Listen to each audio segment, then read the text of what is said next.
আমি ফেসবুকে একজন হুজুরকে বলতে শুনেছি খাসি খাওয়া নাকি হারাম। শোনার পর থেকে আমার মনের মাঝে সন্দেহ ঢুকে গেছে। পরে ইসলাম কি বলেন? কসাইকে কোরবানির মাংস থেকে পারিশ্রমিক দেওয়া রেওয়াজ আছে, আবার অনেক জায়গায় চামড়া বিক্রির টাকা থেকে জবাই করা হুজুরের পারিশ্রমিক দেওয়া হয়। এই কাজগুলো কতটুকু শরীয়ত সম্মত? কোরবানির মাংস থেকে আত্মীয়ের ভাগ প্রতিবেশী গরিবকে দেওয়া যাবে কিনা? নামাজে সিজদা দেওয়ার সময় ছোট বাচ্চা যায় নামাজে বসে থাকে, তখন সোজা সিজদা না দিয়ে ডান দিকে সিজদা দিতে হবে নাকি নামাজের অবস্থা সরিয়ে সোজা সিজদা দিতে হবে? ঋণগ্রস্ত থাকলে কি কোরবানি করা যাবে? অজুতে কয়বার মাথা মাসা করতে হয়, 3 বার নাকি 1 বার? কতটুকু পরিমাণ সম্পদ থাকলে কোরবানি ফরজ হবে? কোরবানির গরু এবং ছাগলের বয়স কত হতে হবে? হারাম উপার্জনকারীদের সাথে মিলে কোরবানি করলে কি কোরবানি শুদ্ধ হবে? আমার কিছু ঋণ আছে, তা ঈদের পর দিয়ে দিব, তাহলে আমার কোরবানি কবুল হবে কিনা? গরমে পুরো শরীর ঘেমে যায়, ঘামের পোশাক নিয়ে যদি নামাজ পড়া হয় তাহলে নামাজ হবে কিনা? এমন খান আপনি লিখেছেন, কোরবানির গরু এবং ছাগলের বয়স কত হতে হবে? কোরবানির গরুর বয়স 2 বছর এবং ছাগলের বয়স কমপক্ষে 1 বছর হতে হবে। এমডি একে নীরব আপনি লিখেছেন, আমার কিছু ঋণ আছে, তা ঈদের পর দিয়ে দিব, তাহলে আমার কোরবানি কবুল হবে কিনা? হবে। যদি আপনার ঈদের পরে কোরবানির আপনার ঋণ পরিশোধ করার ব্যবস্থা থাকে, আপনি করবেন, সে প্ল্যানও থাকে, তাহলে সেক্ষেত্রে এখন আপনি কোরবানি করতে পারেন, কোনো অসুবিধা নেই। সোহেল রানা লিখেছেন, মৃত ব্যক্তির নামে কোরবানির নিয়ম জানতে চাই। মৃত ব্যক্তির তরফ থেকে আপনি কোরবানি করতে চাইলে তার তরফ থেকে কোরবানি করতে পারেন। যদি অনেক ওলামা ইকরাম বলেছেন যে একটা পশুতে নিজের নামের পাশাপাশি মৃত ব্যক্তিকে অ্যাড করতে পারেন, তবে অন্যান্য ওলামাদের মধ্যে সম্পূর্ণ পৃথক। একজন ব্যক্তির নামে একটা ছাগল, একটা গরু বা একটা গরুর অংশ আপনি কোরবানি করতে পারেন। কোরবানি করার পর সেই গোশত নিজে খেতে পারেন, অন্যদেরকে দান করতে পারেন। আপনি মৃত ব্যক্তির তরফ থেকে কোরবানি করেছেন, সেজন্য পুরোটা দান করে দিতে বাধ্য, ব্যাপারটা সেরকম না।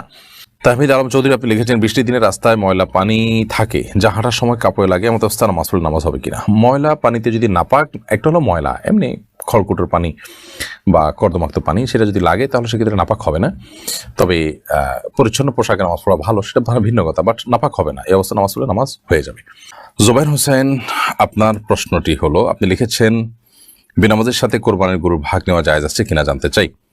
বেনামাজের সাথে কোরবানির গরুর ভাগ যথাসম্ভব আপনি নেবেন না, কারণ যিনি নামাজই পড়ছেন না তিনি কোরবানি কেন করছেন?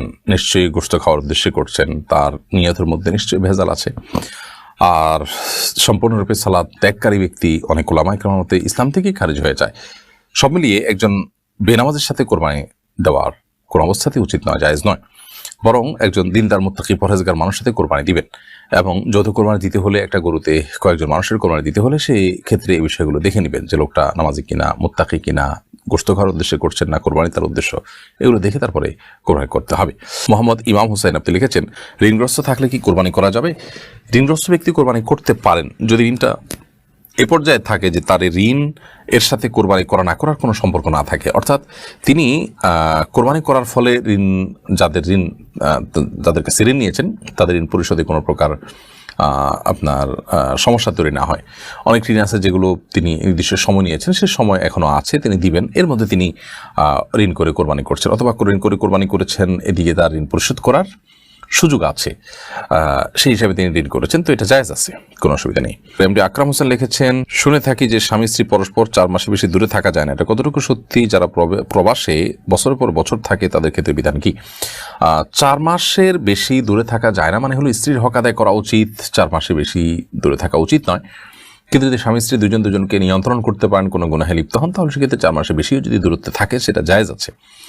যারা প্রবাসে আছেন তারা যদি স্বামী থেকে স্ত্রী, স্ত্রী থেকে স্বামী, একজন অন্যজন থেকে দূরে থাকার কারণে তাদের কোনো গুনাহে লিপ্ত হওয়ার আশঙ্কা না থাকে, নিজেকে নিয়ন্ত্রণ করতে পারেন, তাহলে সেক্ষেত্রে তারা দীর্ঘমেয়াদে কয়েক বছরও একজন অন্যজন থেকে দূরে থাকলে তাদের বৈবাহিক সম্পর্কের কোনো অসুবিধা হবে না।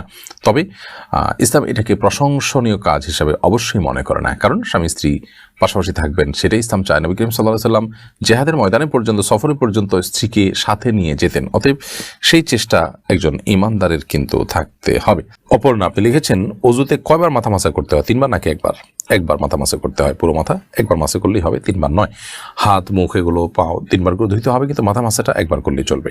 সোমায়া সাদ্দাম এই আইডি থেকে আপনি লিখেছেন, গরমে পুরো শরীর ঘেমে যায়, ঘামের পোশাক নিয়ে যদি নামাজ পড়া হয় তাহলে নামাজ হবে কিনা? হয়ে যাবে, কিন্তু সম্ভব হলে সে পোশাক পরিবর্তন করা উচিত, অথবা ঘামের দুর্গন্ধ দূর করার জন্য আতর ইত্যাদি ব্যবহার করা উচিত, যাতে করে আপনার আশেপাশে মানুষের কষ্ট না হয়, ফেরেশতারা থাকেন তাদের কষ্ট না হয়, যথাসম্ভব সেই চেষ্টা করা উচিত। ফাইয়াজ হোসেন আপনি লিখেছেন, হারাম উপার্জনকারীদের সাথে মিলে কোরবানি করলে কি কোরবানি শুদ্ধ হবে? কোরবানি অবশ্যই, যদি আপনি যৌথভাবে কোরবানি করেন তো অবশ্যই হালাল উপার্জনকারীর সাথে কোরবানি করা উচিত। আপনি কোনো হারাম উপার্জনকারীর সাথে কোরবানি করতে যাবেন না। এতে আপনার কোরবানি বিশুদ্ধ হবে না। যদিও এক্ষেত্রে অনেক উলামা একরাম ভিন্নমত পোষণ করেছেন যে আপনার কোরবানি, আপনার টাকা, এটা ঠিক থাকলে আপনারটা আপনার কবুল হবে, আপনার সাথে শরীক কেউ হলে তারটা ভুল ত্রুটিপূর্ণ থাকলে তারটা কবুল হবে না, কারণ কারোর পাপের বোঝা অন্য কেউকে বহন করতে হয় না। আবার যে সমস্ত উলামা একরাম বলেন যে না, কোরবানি বিশুদ্ধ হবে না, বিশেষ করে ফোকা হানাফ, এই সমস্ত ক্ষেত্রে হারাম উপার্জনকারী কিংবা কেউ গোশত খাওয়ার উদ্দেশ্যে কোরবানি করছেন তার সাথে কোরবানি দিলে কোরবানি হবে না বলে মত দিয়ে থাকেন। তো এই মত এর যৌক্তিকতা হলো যে এখানে পশু মূলত জবে হচ্ছে একটি, অতএব এই একটির মধ্যে যখন ভেজাল হবে, আল্লাহর নামে ভেজাল কোনো কিছু গ্রহণ করে না, বিধায় আমাদের উচিত হবে হালাল উপার্জনকারীর সাথে কোরবানি দেওয়া এবং মোত্তাকি পরেজগার মানুষ তুলনামূলকভাবে খুঁজে বের করে কোরবানি দেওয়া। আর সবচেয়ে ভালো হলো একাকি কোরবানি দেওয়া, সেটা প্রয়োজনে একটা ছোট ছাগল হোক না কেন।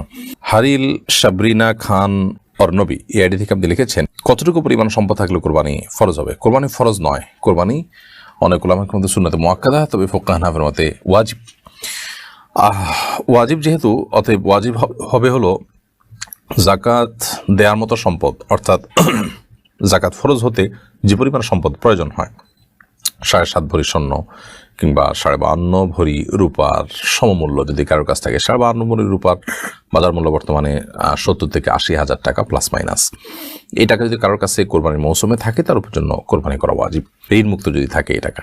তাহারাত তার নিয়ে আপনি লিখেছেন, নামাজে সিজদা দেওয়ার সময় ছোট বাচ্চা যায় নামাজে বসে থাকে, তখন সোজা সিজদা না দিয়ে ডান দিকে সিজদা দিতে হবে নাকি নামাজের অবস্থা সরিয়ে সোজা সিজদা দিতে হবে? বাচ্চা যদি একেবারে বরাবর সামনে থাকে তো আপনি একটু সরে গিয়ে ডানে কিংবা বামে সরে গিয়ে সিজদা করতে পারেন, কোনো অসুবিধা নেই, বা হালকা বাঁকা হয়ে সিজদা করলেও অসুবিধা নেই, নামাজ হয়ে যাবে। সিগমা জাহান লিখেছেন, কোরবানির মাংস থেকে আত্মীয়ের ভাগ প্রতিবেশী গরিবকে দেওয়া যাবে কিনা? দেওয়া যাবে। আত্মীয়ের ভাগ আত্মীয়কেই দিতে হবে। আত্মীয়র ভাগ বলতে কোনো কথা নেই, আপনি গরিব দুঃখীকে দিবেন, আত্মীয় স্বজন পাড়া প্রতিবেশী সবাইকে মিলে দিবেন। অতএব এখানে প্রতিবেশী আত্মীয় সবার জন্য একই ভাগ, অতএব আত্মীয়কে না দিয়ে প্রতিবেশীকে বেশি দিলেন বা প্রতিবেশীকে না দিয়ে আত্মীয়কে বেশি দিলেন, কোনো অসুবিধা নেই এর কারণে।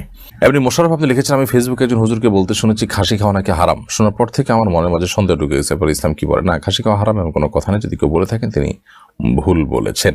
ফরিদ হোসেন আপনি লিখেছেন, কসাইকে কোরবানির মাংস থেকে পারিশ্রমিক দেওয়ার রেওয়াজ আছে, আবার অনেক জায়গায় চামড়া বিক্রির টাকা থেকে জবাই করা হুজুরের পারিশ্রমিক দেওয়া হয়, এই কাজগুলো কতটুকু শরীয়ত সম্মত? খুবই গর্হিত এবং হাদিসের সম্পূর্ণ বরখেলাফ কাজ।